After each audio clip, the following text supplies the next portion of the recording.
Hello, and welcome back to the Creator Era podcast. I'm your host, Tanja Sabotic, and today I have a very special longtime friend and founder, Garry Lineham of the Human Garage movement, and he is literally a genius in the art of the human body, continues to reshape how we connect and understand mind, body, and soul connection through understanding the body's natural intelligence using fascial maneuvers, biomechanics, and energy flow to help people heal and connect and live in coherency. Hi, Garry.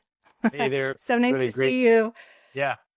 Let's, speaking of connecting, let's sync our energies up. And anybody who is doing this, watching this can do the same thing. Okay. So what we're going to do is we're going to sync ourselves with a movement and a breath, really simple. I'll get you to cross your right ankle over top of your left. Right ankle over top of left. Okay. Right hand underneath left armpit. Left hand on top, underneath, yeah. And head to the left, body to the right slightly. And we'll take 6 breaths, 3 through the mouth and 3 through the nose. Breathe into the mouth. 2, 3, through the nose. 2, 3. There you go. The most amazing thing. It's incredible how you just sink into that, right? It's like the rest of the world disappears and it's just you and I again. Very centering and right back here in the present. I had a little bit of excitement. It just centered and even that all out. So that's wonderful. And I always love connecting with you because no matter when, where, or how, we either start with a ritual of centering or a report of my astrology of some sort. And it's always super fun because it's never dull. Well, yesterday was a pretty brutal day because it would have been pounding you, but dots would have been connecting at the same time. So like going through a rainstorm and getting pounded, but washing off the windshield. And today, it's for you. It's what your heart believes and belongs to. And so today's a perfect day for us to do this because we're polar opposites. You're Gemini, I'm Sagittarius. So we're both ends of the spectrum. And when you get that together, you get magic. And today's a breakthrough day. So today's a breakthrough day, and it's bringing information from the other side, like from the spiritual side. I love that. And this is exactly what I was just talking about, that reframe.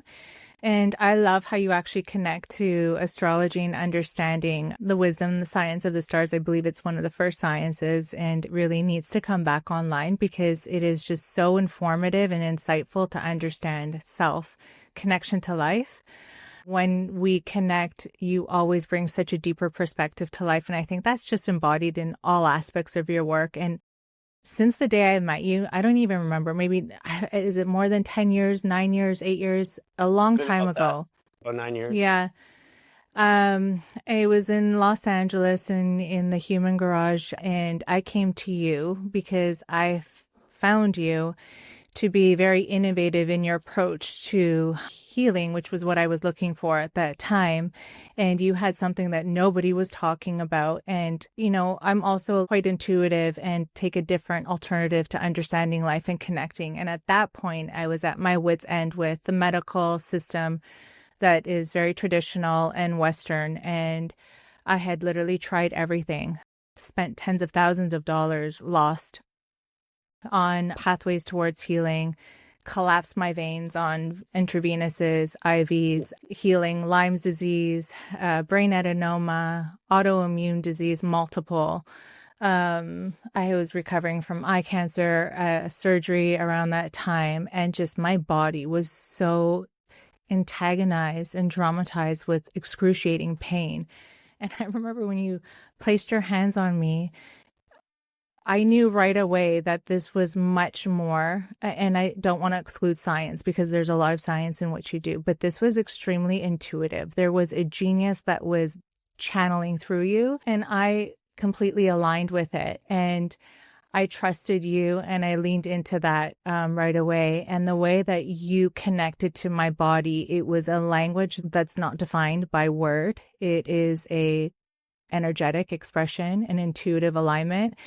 And at first, my body, it was very interesting because, of course, the pain of, hitting certain points that could literally transcend and transform instantaneously an entire, sequence of reactions and responses I was having to autoimmune and inflammation. It was a trigger for pain, but it just so quickly moved through. And it was like a miracle always happening. Everything you touched was accentuated with pain, but then transcended into like a coherency and alignment. And literally in that first session, we took a before and after picture and what I looked like before coming into that and the alignment and the symmetry I even had on my face, because at one point I even had bal palsy on the left side of my face where I had paralysis. And my face wasn't really recovered from that. And I lost a lot of symmetry in my face from all these diseases. And quite frankly, all the toxins I was putting into my body, which is very counterintuitive to the medical system, take this, more pills, more injections. At one point I was taking, I want to say about 60 supplements a day, 4 to 5 injections. And I was on IVs about 3 to 4 times a week. So I was functioning at a very, I want to say, superficial level, and my organs were just not learning how to, survive what I was actually inputting. And I learned later in life that everything we put in our bodies is information. We're inputting information, whether it's encoded into a supplement, into an IV, into our words. And you had brought a new perspective of corresponding with the body, understanding emotions and how they're held in the body, how those then in turn serve as blockages to our potential, even into understanding, into a deeper connection with self. If we're blocked on a superficial body level, it's very hard to connect on a spiritual level. And there's a lot of people in the spiritual community that will be like, oh, just breathe or envision and, have faith. And I agree with all of those things. But when you are really suffering, for anyone who has really suffered at this type of magnitude, it's impossible to understand and to even align with that, because all you're doing is surviving that moment of pain over and over again. So until we learn to understand what that even means, how to connect to the body emotionally, energetically, and then move through that, which you so geniusly do, it's really a difficult journey. So I would love for you to enhance on all of this and your journey of, tapping into your creator genius and living it so eloquently and fiercely and courageously, because it is not mainstream. And in the beginning, you have made a tremendous impact globally, but it took a minute for that to be accepted. And maybe it's still under scrutiny to some extent. I would love to learn more about that.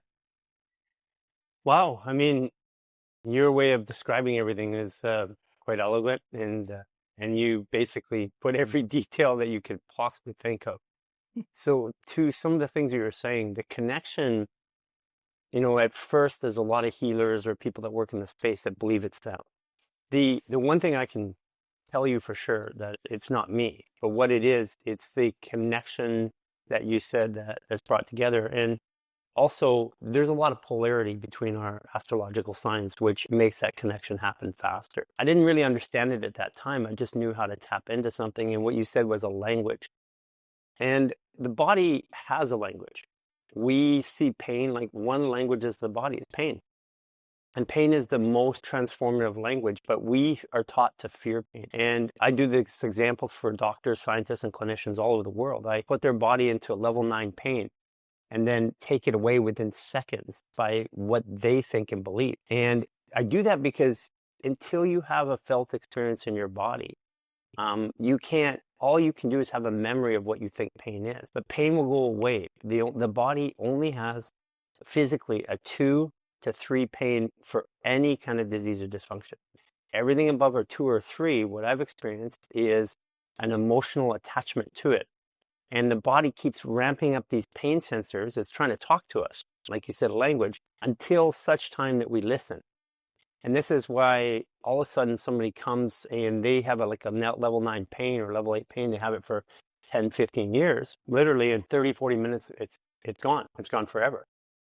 And the reason why is because they weren't listening to their body. Our bodies is an instrument. Call our, we talk about having this aura around us, or this energy.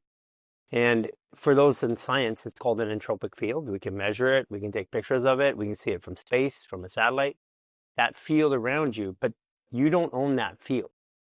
That field actually is higher frequency. And when people say I'm raising my vibration, well, that's what you're doing. You're moving into that field. That field is a higher vibration, knows more than you do in your conscious mind. Well, that field, if it's a higher state of being and it's part of the human experience, then that field is more intelligent, and then we're denser, like physically denser and denser in every other sense. And the dense part of the human experience claims to own the intelligent part. And that's our problem. That human experience, that intelligent part, that field out there is a human experience. And at the center of it, there's this dense thing called that we identify as a human. And we think that this is everything. Like, we measure in science, we measure biology, we measure chemistry. But before chemistry happens in our body, the electricity changes. And we can measure that. I mean, you're the one that came into me and gave me some bracelets and said, hey, here's some radionic bracelets. That's frequency. You're the one who actually gave those to me, and I wore that bracelet for forever. That was frequency, which affects biology. And modern science, mainstream science does not want to accept that, because if it's true, then that is the answer. And for example,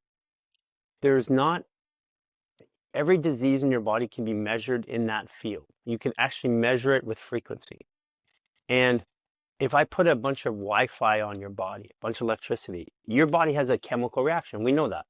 A biological reaction if you get a bunch of electricity or that around you that's harmful. So if electricity can harm, and that electricity will override everything that you're doing in your biology. It doesn't matter what supplement, what meditation, what thought process you're doing. And if you don't remove it, your biology starts to deconstruct. And if that's the case, you think about it this way, then that means that field of electricity around us is more important than our biology. But all we measure in today's world is the biology, the hormonal, musculoskeletal hormonal response. And so there's just a flawed system. And I came from computing science. I came from building software, building encryption. And I see things in this very logical, process-driven way.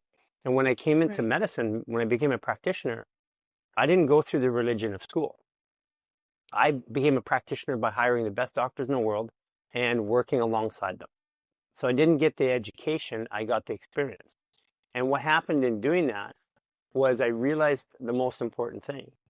As a practitioner, what we were being taught about how the body works is fundamentally flawed. And if it wasn't flawed, then with all of our science and knowledge, we would be getting better today as a society. But today we are the sickest as we've ever been in human history. Right now they say breast cancer is 1 in 4 to 1 in 5, depending on the country. That's actually a lie. It's actually 1 in 2. We've got autoimmune disease. Right now, under the age of 38, every woman has some form of autoimmune disease. Anxiety, depression, eczema, rashes, hair loss, and then progressing.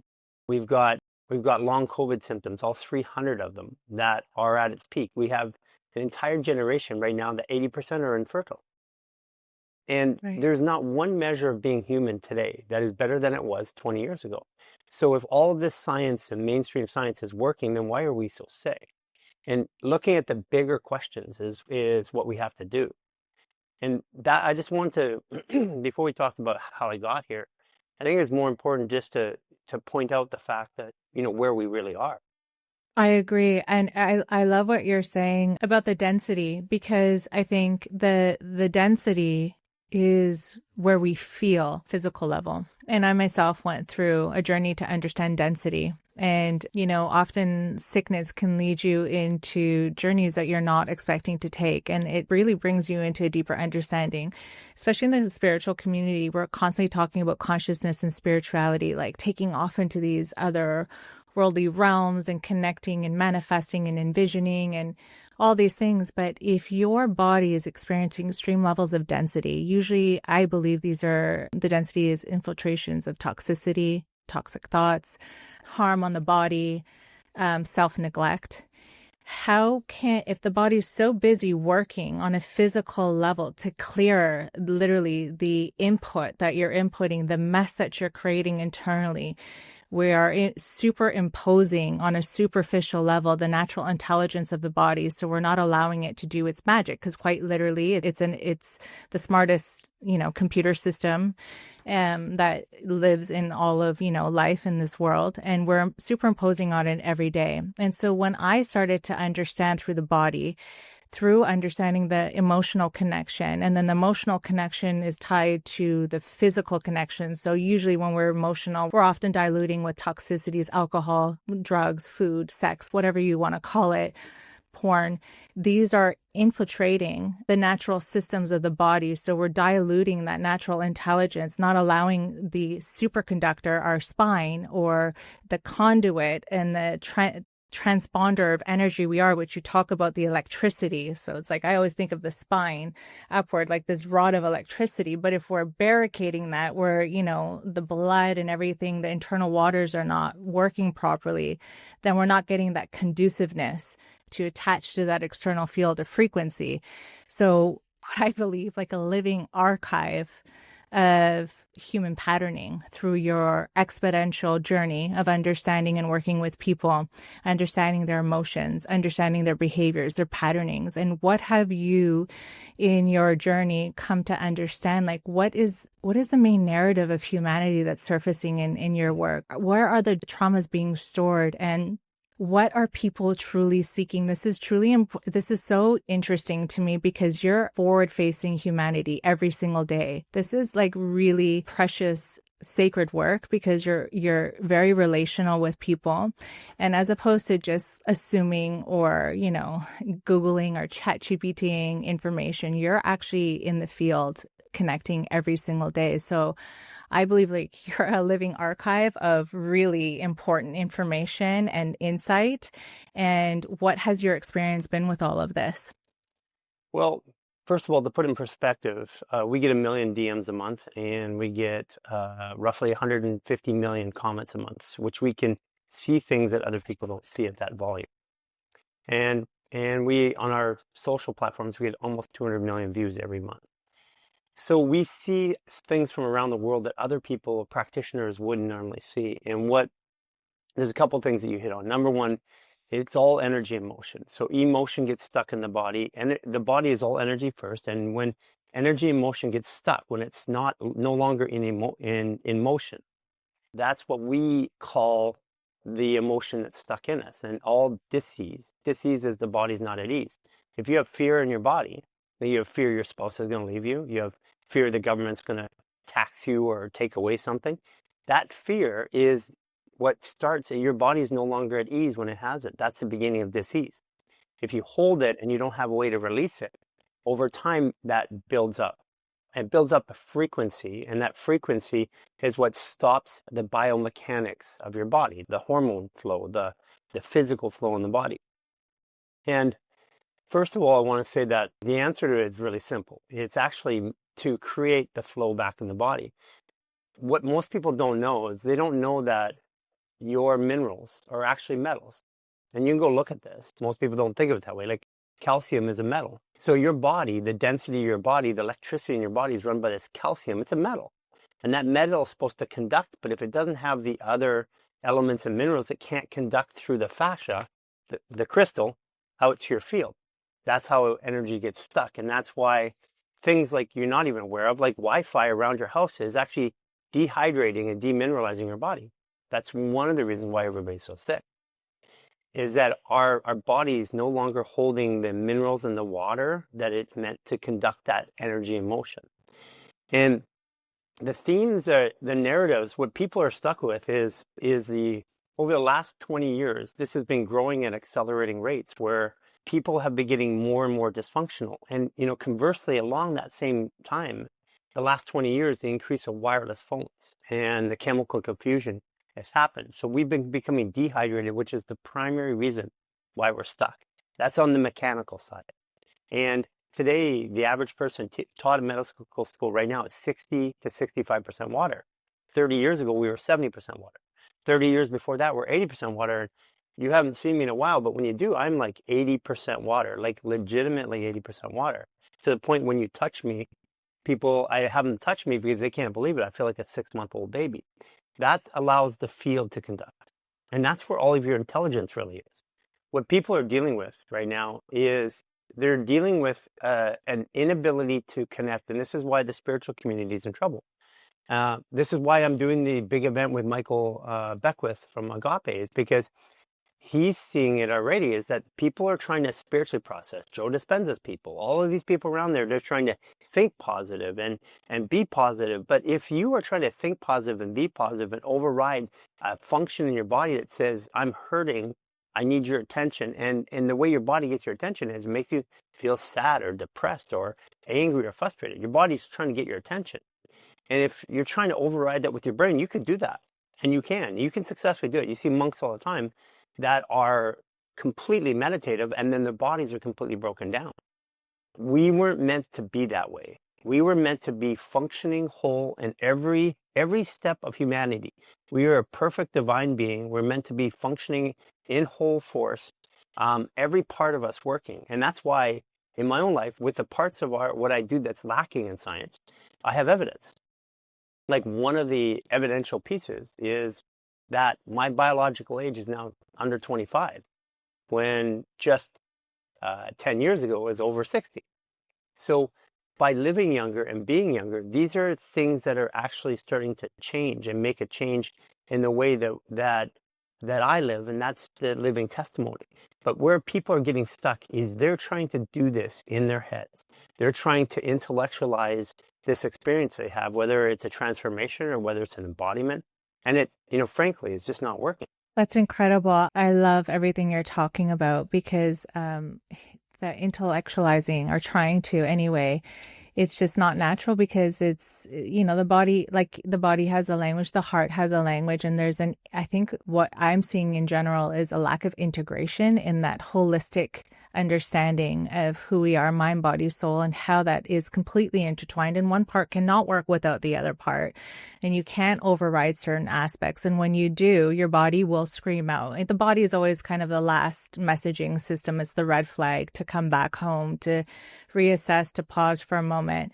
And I think this is really important because in my own journey, at one point, I was also guided, visualize your way out of it. And I did do some of that. And of course, perspective and thought does change. Perspective will change the lens. But I actually came online to understanding things. I took a minute because I like to intellectualize as well. And I like to find ration, but I also like to connect that to spirit. And I also tune inward to receive rather than to intellectualize, and to feel into it with my intuition and the heart. And I think that's sometimes what we're missing a little bit, is saying so much here that we're not actually feeling into what's resonating.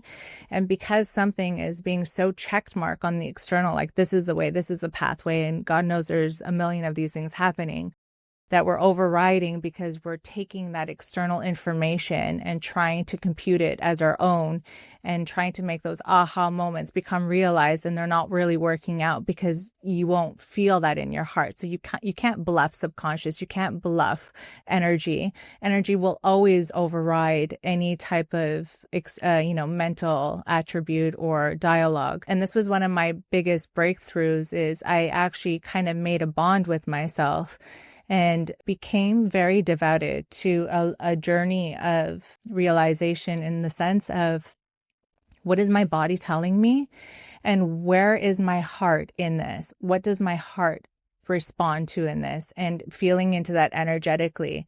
And it started to become very easy, and it started to become actually an adventure towards health, because I went from like surviving tremendous health implications to leaning into it as an adventure and looking at all the synchronicities, the signs, the red flags, the pain and everything. And I was measuring it quite accurately to my input. So I started to have a connection to input and output, to contraction and expansion. And I started to see what I was doing on the external, on the inputting side, and what that impact was. And I could literally measure it in seconds. And I started to cross that out, and I started to waver what was more important in my life at these moments, and what is the purpose of life. And it's definitely not to suffer. We're not put on this planet to suffer, like that's for sure. But we're being so distracted with the external noise, narratives, and dialogues. And because of that, we're losing the connection to self. And in the lack of connection and that loss of, that higher divine governance, we dilute ourselves, we numb ourselves, we turn to all these, impurities to nurture and soothe a false illusion of what the need really is. I think that your work in terms of connecting is really important. And I remember working with you and having breakthrough moments. And that's because of release. And that's where a lot of healing happens for people. It's in the release, because in the release, we expand and we're not contracted. And like you had mentioned, the body's our organs are informed systems. There's information, that void, that black space, the unknown is where the potential lives. And the more we expand, the more we clear, the more we come into line and coherency, mind, body, and soul, the more is revealed. Those are the revelations. Those are the aha moments, the inspiration, the breakthroughs. And then we become intentional conduits of creation, kind of co-creating in this beautiful synergy of life, rather than just suffering the circumstances of our impulsive and, quite frankly, ignorant behavior because of a lack of knowing. And that's why when I say you're an archive of human patterning and understanding, it's fascinating, through your lens of some of these experiences that you witness with people. I watch your work online, and I'm very sensitive. So I find myself in tears all the time, because coming from that state, I know what that feels like on the other end. That feeling where you're like liberated from literally chains of death, because suffering feels like death every day. So I'm so always in awe with your journey. I watch you all the time, and I just feel like there's just so much to be experienced and taught and received in humanity in your work. This is where I came to this crossroads, because during the pandemic, I'm like, at some point, it's like, why is this happening? Like, do I even want to be alive? And I seriously contemplated that, because if this world was so horrible and there's so many horrible things happening to people, it was just this overwhelming feeling that I don't want to be here. And I went through this personal journey. It was a detoxing and death for 2 years. Once a month for 3 days, I projectile vomited. And at the same time, I'm also getting better and better in my body and my life. And I just couldn't balance these two things. And I came to this realization that, what if this was just the way it was supposed to be? Like, what if I had actually planned this? What if it wasn't something that was being done to me? What if it was something that was being done for me? And I've had enough experiences in my life where, and some of them, I would sit there and say, how is this possible? How is it possible that I'm in this situation or this spot? Like, what did I do? And it was almost like I did something wrong and I was being punished. And I think this is where people start to make a transition in their life. When I started focusing on this was being done for me, not to me, then I changed my perspective. And suffering went from suffering to a situation, a learning lesson. And that's what you went through. It's like, how does it go from suffering to a learning? And then what am I supposed to be learning? Because back to what I said earlier, if every pain in the body, if there's no pain over top of a 2 or 3 in the body, that's not emotional, then what are these emotions there for? What are they there to show me? And then how do I move through them? And at the core of it, which comes back to that spiritual process, it's just acceptance. But it's acceptance through the body. And we have been trying to accept through the brain. And the body's saying, wait a second, you can't do that, because the brain isn't actually in charge of the body. The brain is a transactional unit that actually coordinates the internal and external world. But the brain is not in charge. Your fascia has 100 trillion sensory endings. So it can actually sense the world around it. You have 15 senses, of which we were told 5. Sight, sound, touch, taste, hearing. Well, we have clairaudience, clairsentience. We have all these other senses, which are the senses of the fascia. So your brain has access to 5 of them. Your fascia has access to 10 of them. And everybody has it. Everybody has that moment where they get a voice in their head says, don't do that. Everybody has a moment in their head when they have a feeling that says, I should do this, or this is right, or this is wrong. These are actually, they're not just feelings and they're not intuition. These are actually senses which every human has access to, but we're currently blocked because we're not using our bodies. We're using our brains only. And we're taught that this is the way it works. I mean, the amount of programming in this world to keep us this way is unbelievable. Like, for example, the majority of the world is right-handed. You know why you're right-handed? And my sister was left-handed, so they back 70, 60 years ago, they would hit her hand, stop her from writing. You know why? Because right-handed affects the left brain. And if people who are left-handed have more creative access, and you don't want people you want to control to have creative access. You want them to be very dominant in action reaction. So we've even organized our energetic patterns and our masculine delivery of energy in right brain activities. So our left brain activities. So our left brain gets used in all of these physical activities, tasks that we do. We're taught to keep a calendar.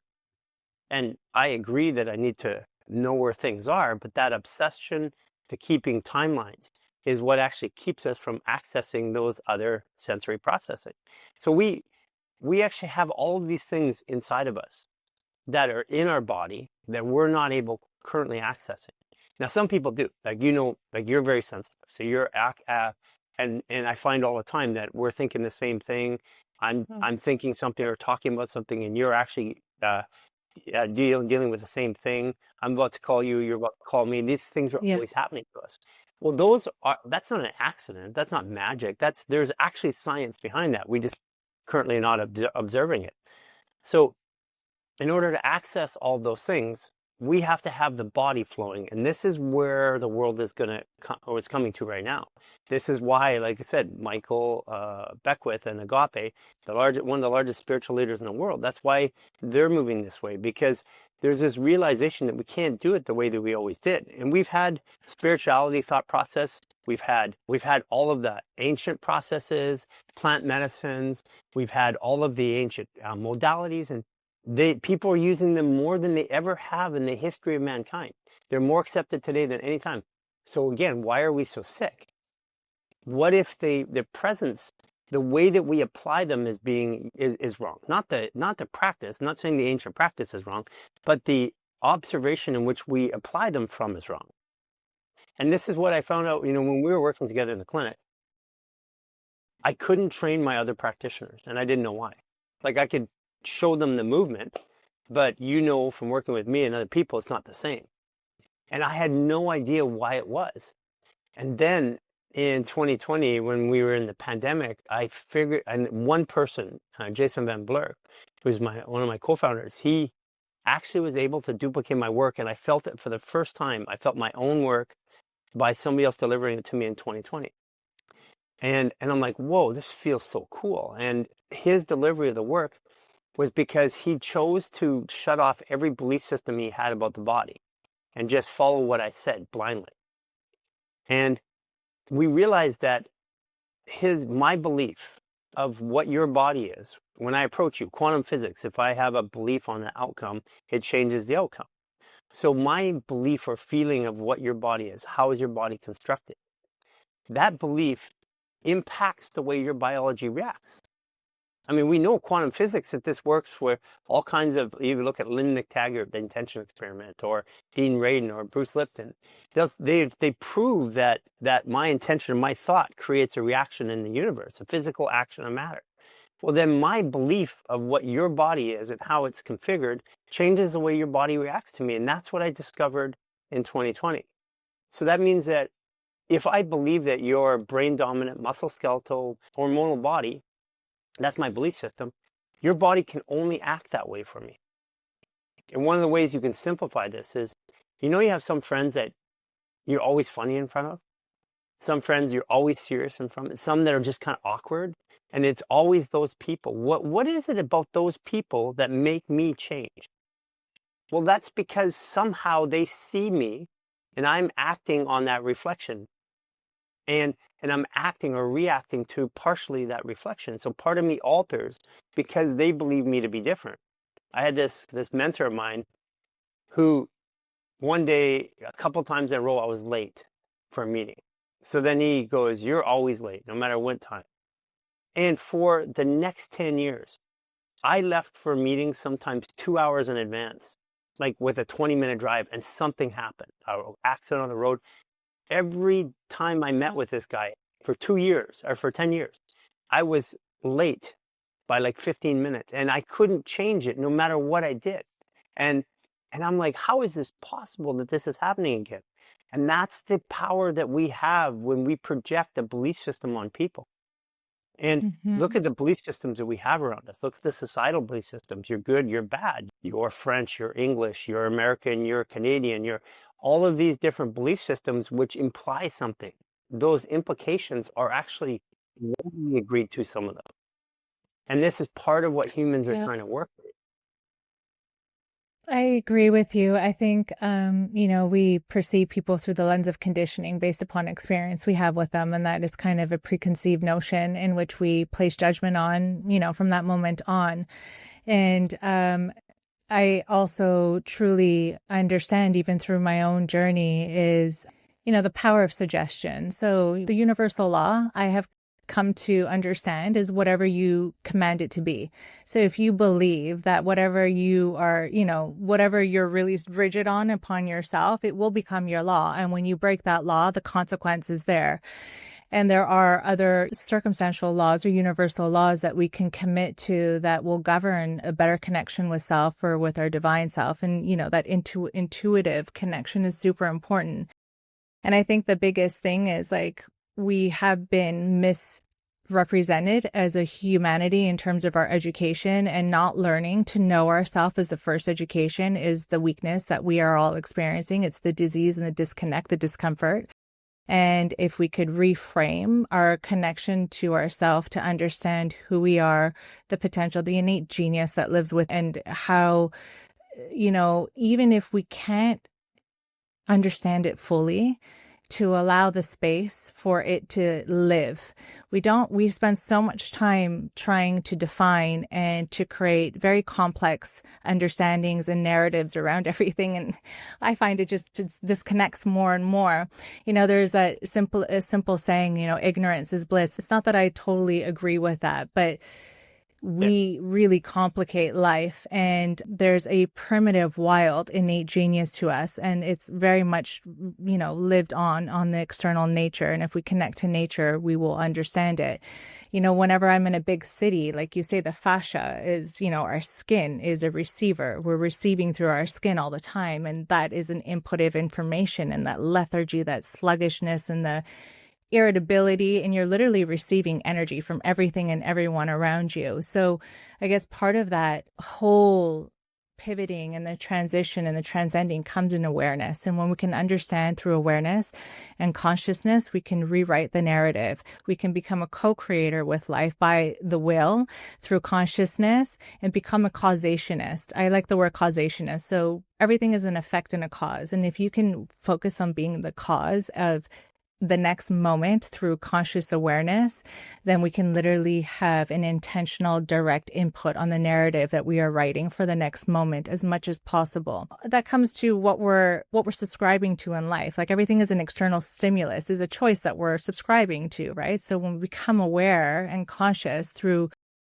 understanding life and the deeper connection, mind, body, and soul, then ultimately we become, a conscious creator. And I think your work is very important. And I guess the work you're doing with Agape right now is extremely important by merging the two, because they're, a synergetic dance.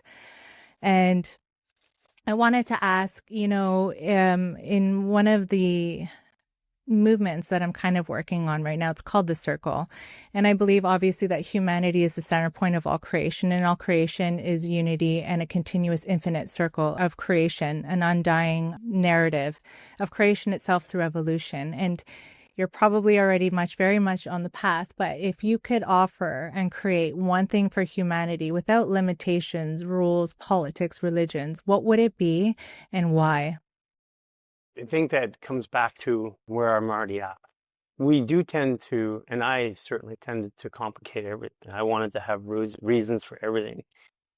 To find my purpose, or to find one's purpose, is the reason why we came here. We came here to connect the dot. We're a Yeah. soul having human experience.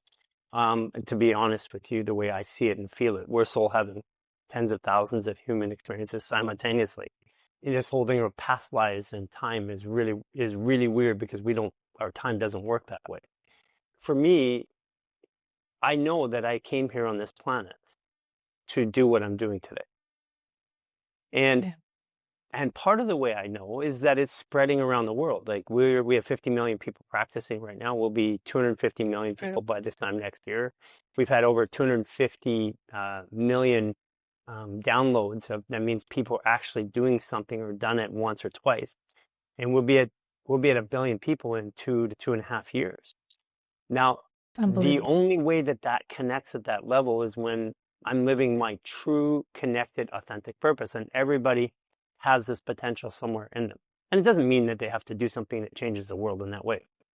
But based on my astrology, based on what I know about it, that's exactly what I was here to connect to that purpose.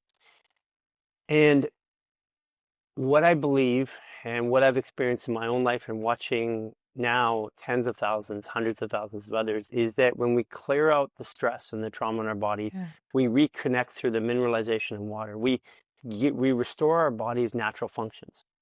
Then what happens, the first thing, is that we start removing the layers of dysfunction, the beliefs and narratives and programming, and those start to erode through awareness.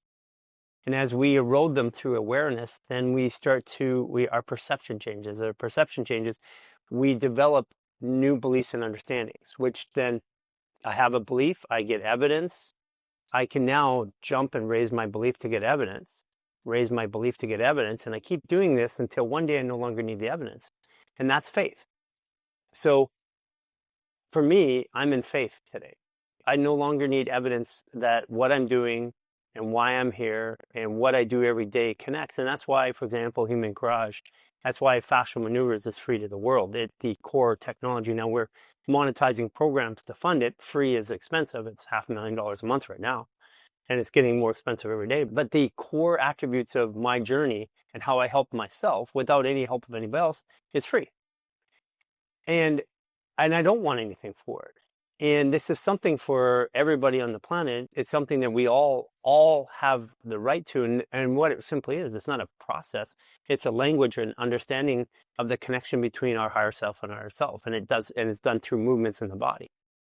That's when people transform, is when they get closer to that. But it is a layered process. And that layer, think of these layers of emotions and dysfunction and programming as dirt across the lenses on your glasses. And you wipe it off and you keep wiping it off, and eventually it becomes clear.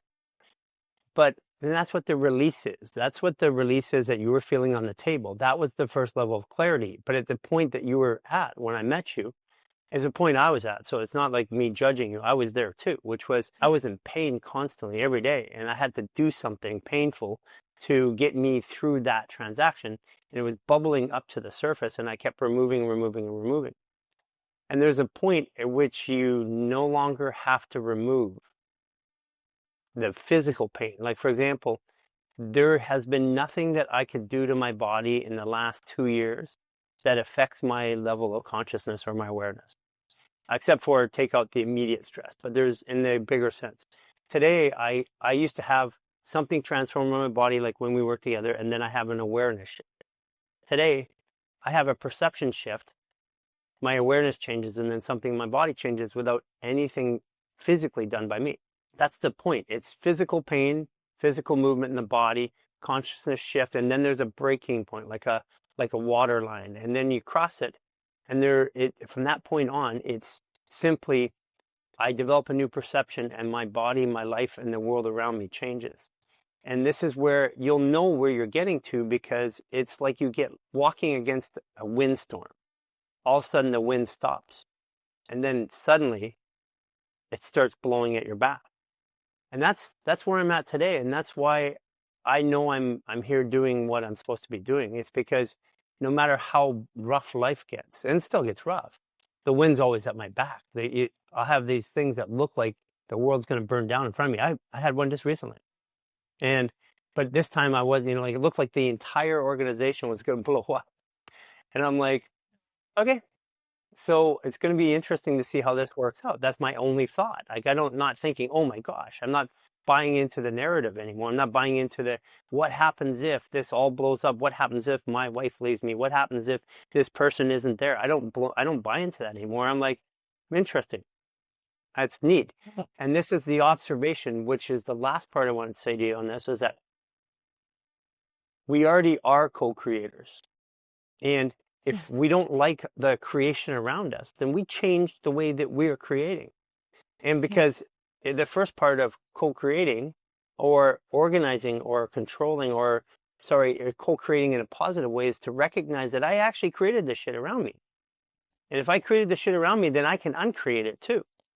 And that's where stop blaming, pointing fingers.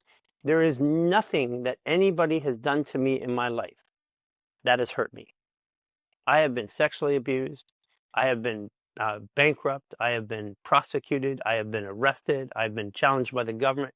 I've been everything you can imagine. And not one of those things was to hurt me. Every one of them was to help me. But I know that today. And because of those things, they're the commensurate part of those parts of me, which makes me who I am today. And this is where people have got it wrong or getting it right, is that they're starting to accept that, hey, it's me. It's not that person. It's not, no one did anything to me. And that's where it transitions.